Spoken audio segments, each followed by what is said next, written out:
Well, we're excited to go to Dallas and play Texas A&M. They have a really good team. Obviously, a big win for them over Miami on Saturday. They have a lot of speed in the secondary. They're big on the D-line, big at linebackers. Can really stretch the field as wideouts. They had some guys suspended last week. I don't know whether they're coming back or not, but you have to stop 6-0 on offense. It's hard to do.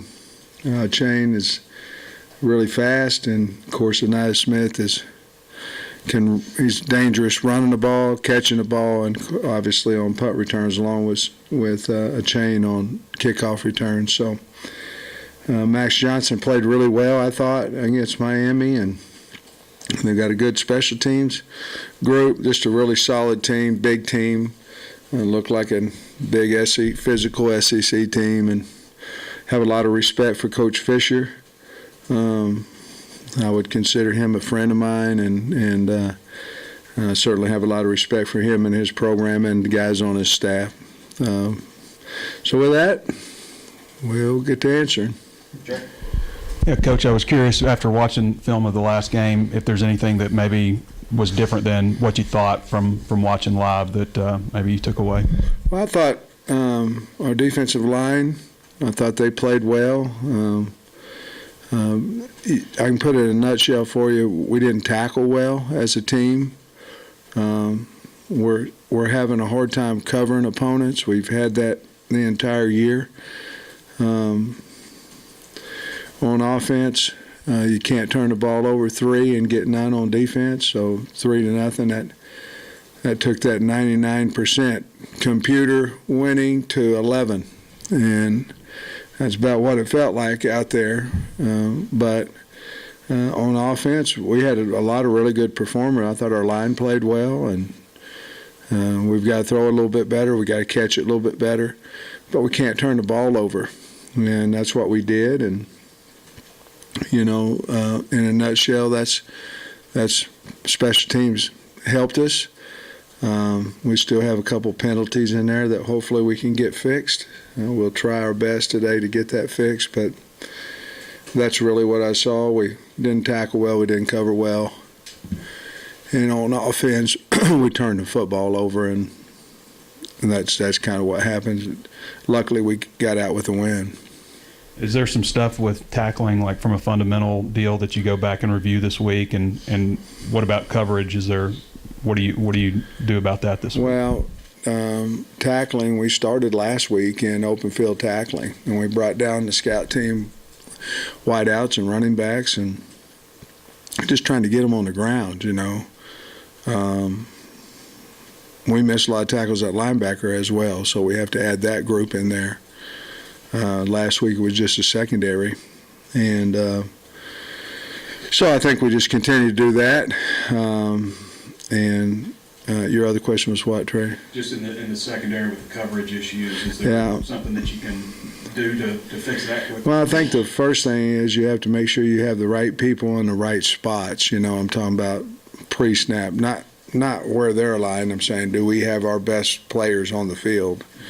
I think you have to figure that out first, and we've been adjusting. Part of it was because of the couple of injuries, but part of it is we had some new guys back there as well. So we're going to experiment a little bit this week and see if we can't get the right people in the right spots. I think Slusher, he's going to practice today, so he'll be back, and that should help us as well. But I think Malik Chavis is a guy we need on the field, and when he's not playing corner, we need him at safety, and I'm not for sure if we don't need him at safety and just put Hutt at corner. I think those are questions that we have that we need to make. We got to get our best 5 guys out there on the field at all times. Obviously, we know they get hurt, but those are things that we've talked about as a staff. We've got to figure that out a little bit better.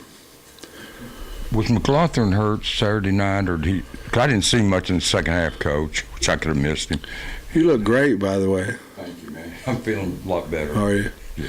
Nudie got hurt hamstring. Wasn't much to it because he lifted and all that yesterday, but and he'll practice today. So, but that was a hamstring that he had. Nate wanted me to ask you this: have you seen the difference between the quarterback at A&M this year? I know that's been one game, I guess, compared to LSU last year. No, not a lot. I mean, obviously, they're running a little bit similar system. I don't see they're going to run the ball a little bit more with their other guy. I know you're comparing Johnson to last year, but we didn't see a whole lot of change in what they did at LSU. And they're asking him to throw the football, and he ran his own read and kept the ball. And I mean, he's still a guy that can hurt you with his feet. Just like they used him a little bit at LSU as well. But he's in there to manage the game and throw the football. To me, he was at LSU, and he is at A&M. Did Hazelwood get banged up a little bit too, Cheating? Not that I remember. Okay. No, I mean, he wasn't on our injury report today. Okay. Here's a stat for you. You guys are leading the country in sacks per game. Flip side of that, maybe committing more guys. You're leading the country in passing yards allowed. Can you live with that, or what's your take on it? Well, we had to get better at both of them, really. But obviously, there's a little bit more urgency of covering people. We can live with guys getting good throws, and we can't live with guys wide open. And if somebody's going to beat us, they need to beat us with us attempting to cover the guy. And we've had obviously too many mistakes there, and backs coming out of the backfield, things of that nature, where we're in man coverage and we've got to peel a linebacker out there and things of that nature. And I will say this: we're doing exactly what we think is best for us to win. There have been conversations about going back and running what we ran last year, double cloud, about 90% of the snaps. And it worked some games and it didn't some games. So I think we'll get a mixture of that going forward, but we've got to fix that problem, and everybody in the building's aware of it. And how we do that is going to be a combination of who's on the field and the opponent, whether we feel like we can cover them man-to-man or not. And if we can't cover them in zone coverage, then we definitely have to put pressure on the quarterback, because that's something that we're good at. But to do that, you have to be able to play some man, even though we went into some quarters, halves coverage, and rushed Drew Sanders last week in the second half. It seemed to work out a little bit better for us. Rocket said that his game did not make up for that fumble. And I just wonder what you think about him as a person, like how important the game is to him and what he's meant to you so far. The thing about Rocket is, and it's true, I mean, he's the first guy, he's early to study table. I mean, all his teachers, we've had a few academic captains, academic staff captain. If he's in a class, they love him. That's how he is. Things bother him. He's a perfectionist. That's probably what makes him good. He's very talented, but his want to is higher than his talent, if that makes sense. And just a really, really fine kid, and he takes things personal. I'm glad he didn't take them too long. I mean, we fumbled the ball and then came back and continued to have a really good game. He had a good game before that, and then had a really good game after that as well. You said last week that when you're evaluating transfers, you also want to look at how they are off the field and as kids. So what was it about Jordan Dominic specifically that impressed you and stood out about his character? His parents, to be perfectly honest with you. Once we hit his mannerisms over the phone, your phone recruiting, we never had met him before. Then talking to his mom and dad, they're classy people, wonderful people. And then when we got him on, he was a guy that just wanted to compete in this league. There wasn't a problem at Georgia Tech where he's going, I don't like the coach, or I don't like practice, I don't like this. It was about, look, I've got an opportunity to go to the SEC. I'd like to see if I'm good enough to play in the SEC. So the reasons have something to do with that as well. But his parents, his family, you knew that he was going to be a good kid by the way he was raised, and he came in and it was a shock to him. If you ask him, he'll tell you it was a shock to him about our work ethic. Nah, that's not fair to say, about how we run our program versus where he came from. And that's not a knock at Georgia Tech at all. They're obviously different than what we do. Coach Ruggett was asked on Saturday if he feels like he's starting to make a statement nationally, and he said he does. I'm curious, did you expect this start from him to the season? I expected him to be a really good player. I don't know if I expected us to use him as much as we have. He was primarily the only guy that played. He wasn't, but very few reps for AJ and R-Dub. The way the game was going and where we were behind the whole game, until the very, very end of the game. We just felt like as long as he wasn't tired, that he was our guy that we were going to go to. But to answer your question, I knew he would have production. I just didn't know we would use him quite as much and as we are, and probably a little bit surprised with his numbers that he's had. And that's not that I didn't believe in him. It's just he's had more attempts than what I thought probably at this point in time.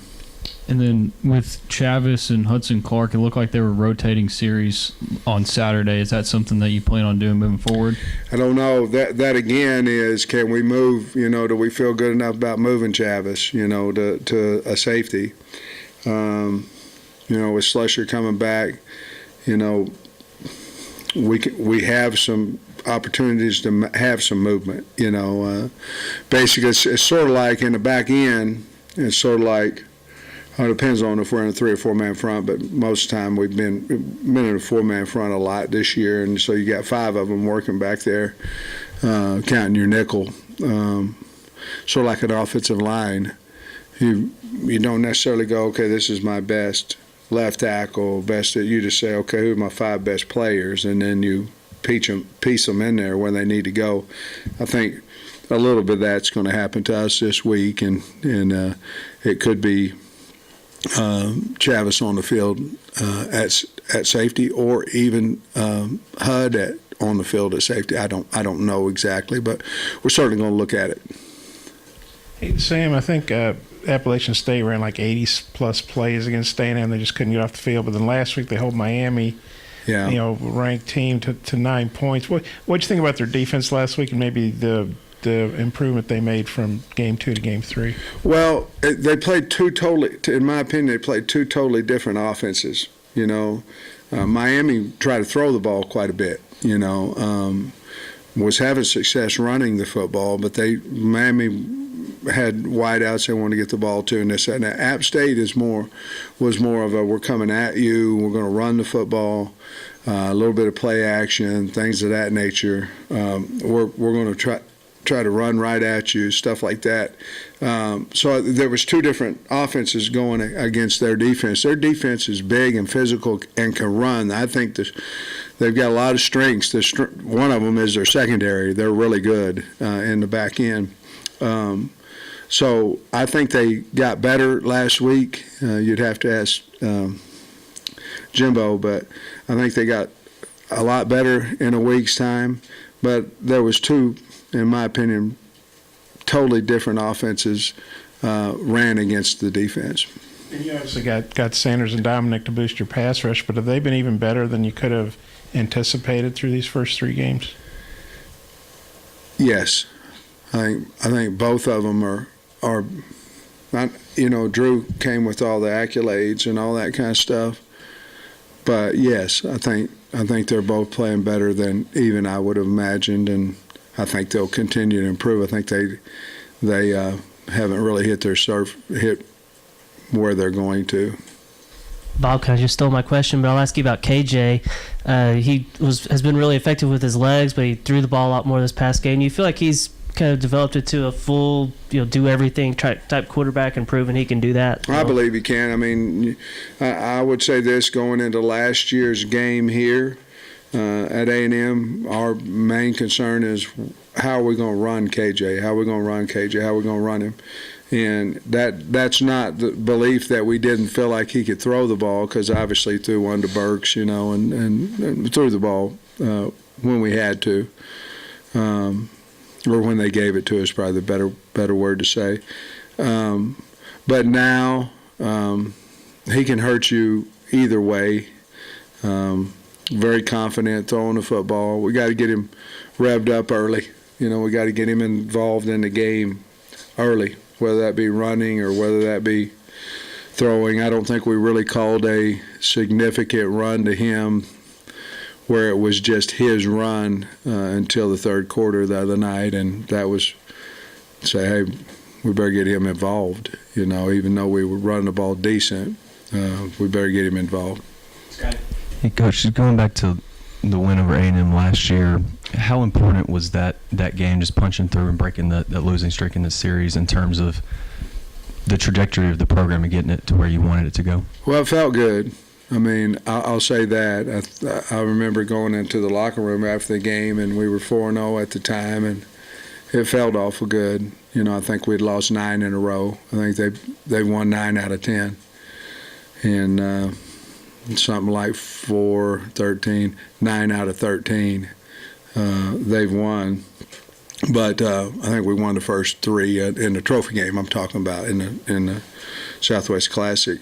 It felt really good. I think it was really important to us because we had been fortunate enough to beat Texas and then come back and beat Texas A&M. I felt like it would do something for us on a national appearance, and I knew it would help us in recruiting in Texas, but I thought like it was a CBS game, I think, 2:30 game, and I felt like it would help us in recruiting.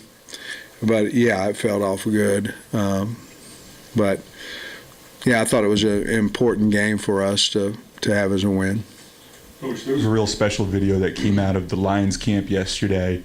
Yeah. Something that you commented on. What did it mean to you, and is it going to be a message to the boys this week?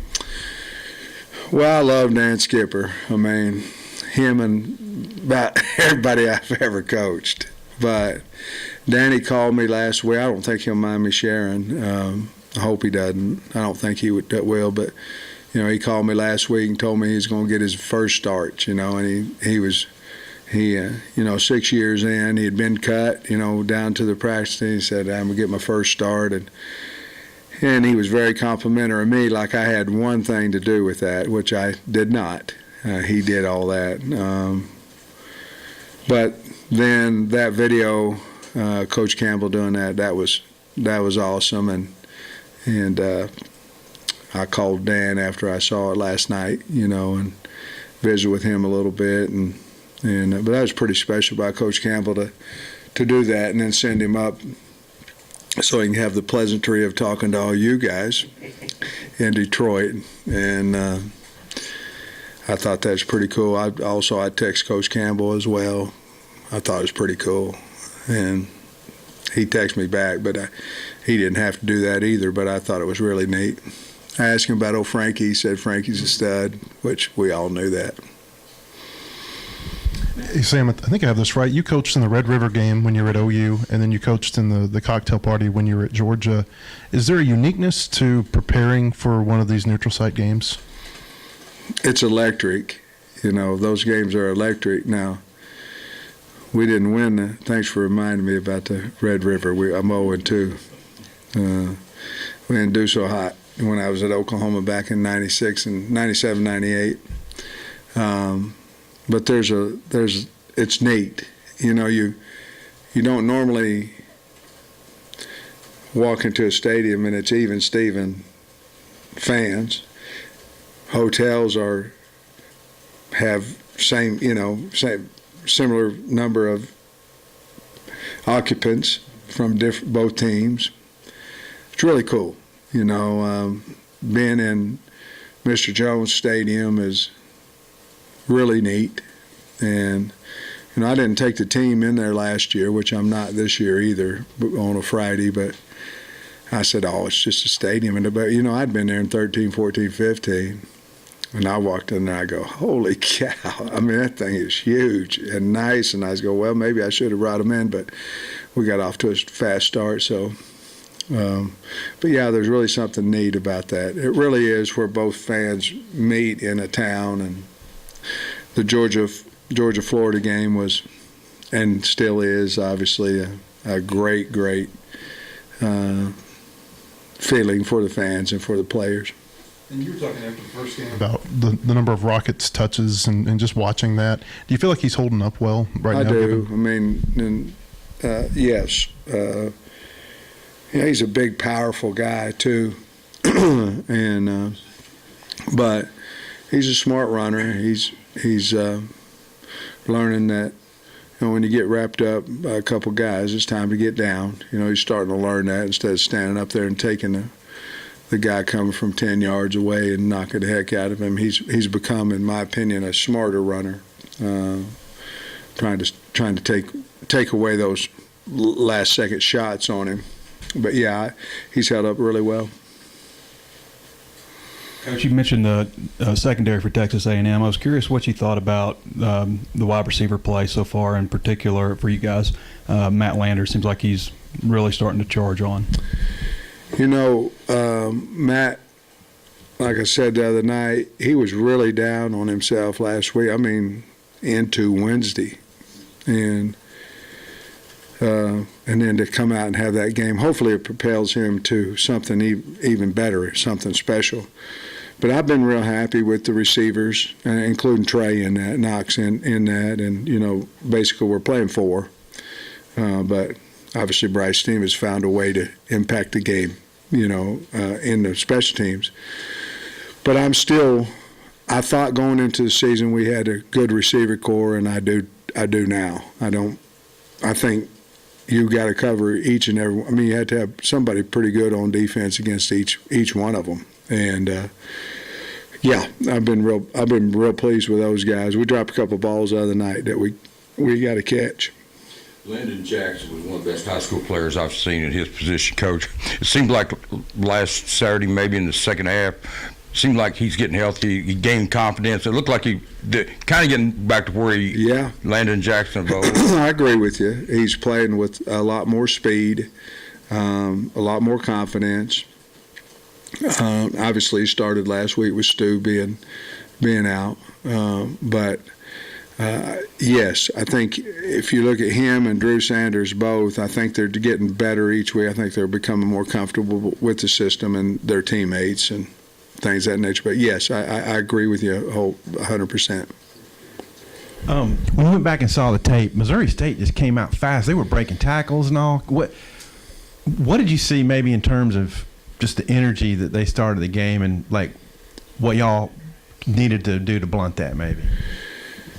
Well, I mean, they had a good scheme on us. We came out of the gate not covering and not tackling, is what happened. And but they had a really good scheme, and their quarterback was fantastic, and a really good player. And so, this team, Missouri State got beat 23-16 at Oklahoma State last year. They got beat by 7. And Oklahoma State was number 7 and went to the Fiesta Bowl, beat Notre Dame, and they got a pretty good team. Now we can't turn the ball over, and we got to get better at tackling. We got better at covering and all those types. We have to, but it might be you take the logo off and you put somebody else's logo on there, and you'd say, man, we didn't play very well, but thank God we got the win. I'm pretty sure it didn't flaw Oklahoma State's season when they went to the Big 12 championship and to the Fiesta Bowl. But I think they're a good team with a good coach. It shouldn't have been that way, but but you got to give them credit. They were well coached. They came out. They had a Thursday night game, so they had a couple extra days, and they had. It's like anything in sport. If you have a reason, and they had a reason, we're down the road, not very far. Coach Petrino, you have a reason. They're hard to beat if you don't play well, and we didn't. And a lot of it was because they made us look bad as well. Any indications last night on what Jashad Stewart will look like, and whether Dominique says he's ready to go? Well, Dominique, we could have played him. He was ready. We just didn't. And on Stu, I think we got to wait today and tomorrow to kind of see how he looks. If I was saying today, I think he'll be able to play, but I haven't seen him. The training staff has, but I haven't seen him.